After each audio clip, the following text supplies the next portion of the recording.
Friends, welcome back to my YouTube channel movie explanation. आज हम बात करने वाले हैं विरूपाक्ष 2023 में रिलीज़ हुई तेलुगु मूवी का। तो आइए शुरू करते हैं। तो फ्रेंड्स, फिल्म की कहानी शुरू होती है 1991 में एक रहस्यमयी और अंधविश्वासी गांव रुद्रवर्म से, जहां एक परिवार को गांव वालों द्वारा जिंदा जला दिया जाता है क्योंकि उन पर काला जादू करने और बच्चों को बलि देने का आरोप लगा है। उस परिवार के मुखिया वेदवती और उसका बेटा पूरे गांव की नफरत का शिकार बनते हैं। उन्हें कोई मौका नहीं दिया जाता अपनी सफाई देने का, और इस क्रूर घटना के बाद उस औरत की आत्मा मरने से पहले श्राप देती है कि ये गांव जल्द ही विनाश का शिकार होगा और अंधकार की गर्त में डूब जाएगा। इसके बाद कहानी 12 साल बाद 2003 में आती है, जहां साई धर्मतेज द्वारा निभाया गया मुख्य किरदार सूर्या अपने मां के साथ गांव वापस आता है। सूर्या बचपन में अपने माता पिता के साथ गांव छोड़कर चला गया था, लेकिन अब वो एक शादी के निमंत्रण पर वापस लौटा है। गांव में आने के बाद सूर्या का स्वागत गर्मजोशी से होता है।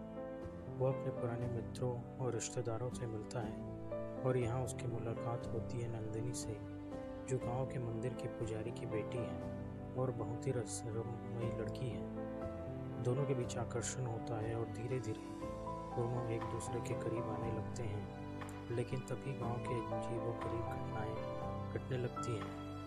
पहले एक युवक की रहस्यमयी मौत होती है और उसके शरीर पर जले हुए निशान मिलते हैं। इसके बाद एक लड़की खुद को आग लगा लेती है और वो चिल्लाती है कि कोई उसे मजबूर कर रहा है, और आत्महत्या करने के लिए धीरे धीरे गांव में मौतों का सिलसिला बढ़ता है। इन सभी घटनाओं में एक बात समान होती है, मौतें एक विशेष धार्मिक अनुष्ठान के बाद होती हैं। गांव के लोग फिर से अंधविश्वास की ओर मुड़ जाते हैं और मानते हैं कि यह सब काले जादू और शाप की वजह से हो रहा है। गांव का पुजारी एक विशेष पूजा करता है ताकि इन रहस्यमयी घटनाओं को रोका जा सके, लेकिन पूजा के दौरान कुछ ऐसा घटता है कि खुद पुजारी की भी मौत हो जाती है, जिससे गांव में दहशत फैल जाती है। सूर्या इन सभी घटनाओं को तार्किक दृष्टिकोण से देखता है और वह मानने से इनकार करता है कि यह सब कोई श्राप या काला जादू है।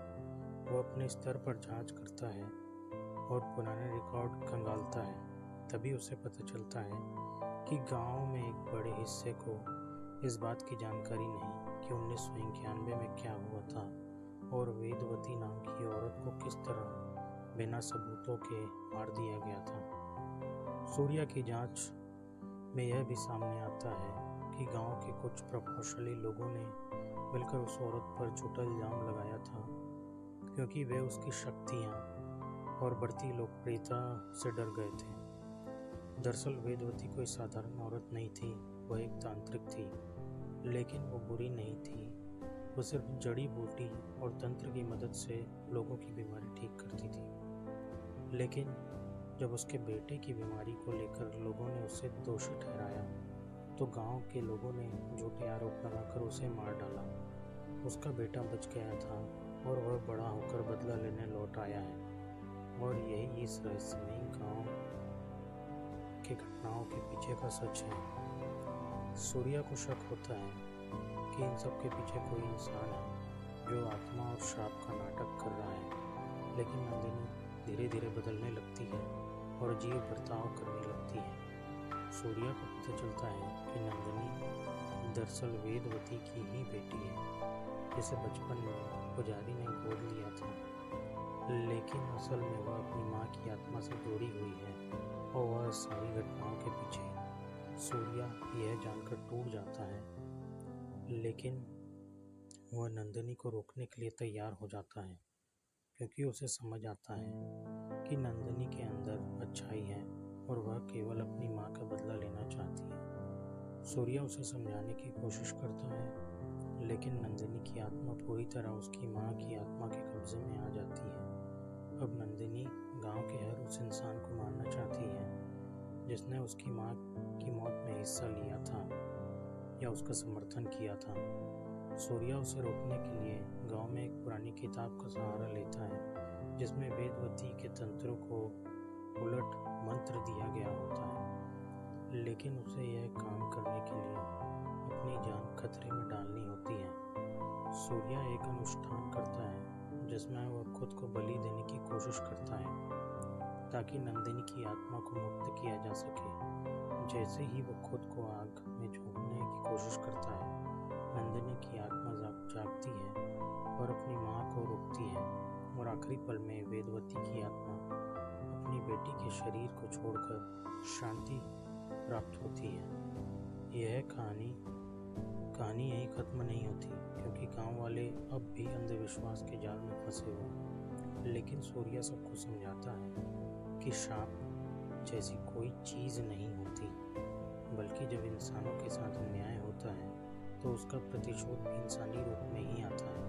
वह गांव वालों को सच्चाई दिखाता है और नंदिनी को बचाकर वापस लाता है। नंदिनी अब सामान्य हो जाती है और वे दोनों गांव में रहकर समाज की कुरीतियों के खिलाफ लड़ने का फैसला करते हैं। फिल्म विरूपाक्ष एक हॉरर मिस्ट्री ही नहीं, बल्कि इसमें यह भी दिखाया गया है कि अंधविश्वास, तंत्र मंत्र, शोषण और मानवता के बीच संघर्ष कैसे होता है। फिल्म हमें यह दिखाती है कि कैसे डर और अज्ञानता मिलकर इंसानों को हैवान बना देते हैं, और जब कोई सच्चा इंसान उस मिथकों को तोड़ने की कोशिश करता है तो समाज उसे अलग थलग कर देता है। फिल्म का क्लाइमैक्स बहुत ही इमोशनल और रोमांचकारी है, जब सूर्या और नंदिनी मिलकर वेदवती की आत्मा को शांति देते हैं और गांव को एक नई शुरुआत की ओर ले जाते हैं। सूर्या की माँ, जो पहले इस गांव की परंपराओं से डरती थी, अब खुद बदलाव का हिस्सा है और सब हंसी खुशी रहते हैं। फिल्म में बैकग्राउंड म्यूजिक, सिनेमेटोग्राफी और हॉरर एलिमेंट्स इतने प्रभावशाली हैं कि दर्शक लगातार स्क्रीन से जुड़े रहते हैं। ये निर्देशक कार्तिक वर्मा डांडू ने बहुत ही सूझबूझ से और गहराई के साथ इस फिल्म को बनाया है, जिससे यह सिर्फ एक मनोरंजक फिल्म ही नहीं, बल्कि एक सामाजिक संदेश देने वाली फिल्म भी बन जाती है। कुल मिलाकर विरूपाक्षा एक ऐसी फिल्म है जो डर और प्रेम, विश्वास और अंधविश्वास, बदले और क्षमा के बीच की गहराई को दर्शाती है, और हमें यह सोचने पर मजबूर करती है कि क्या वाकई हम अपने भीतर की बुराइयों को खत्म कर पाए हैं, या हम अब भी किसी पुरानी आत्मा की तरह बीते पापों के बोझ तले दबे हुए हैं। तो ये था विरूपाक्षा का एक्सप्लेनेशन। अगर ये आपको अच्छा लगा हो तो इस चैनल को लाइक और सब्सक्राइब जरूर करिए। मिलते हैं अगले वीडियो में। बाय।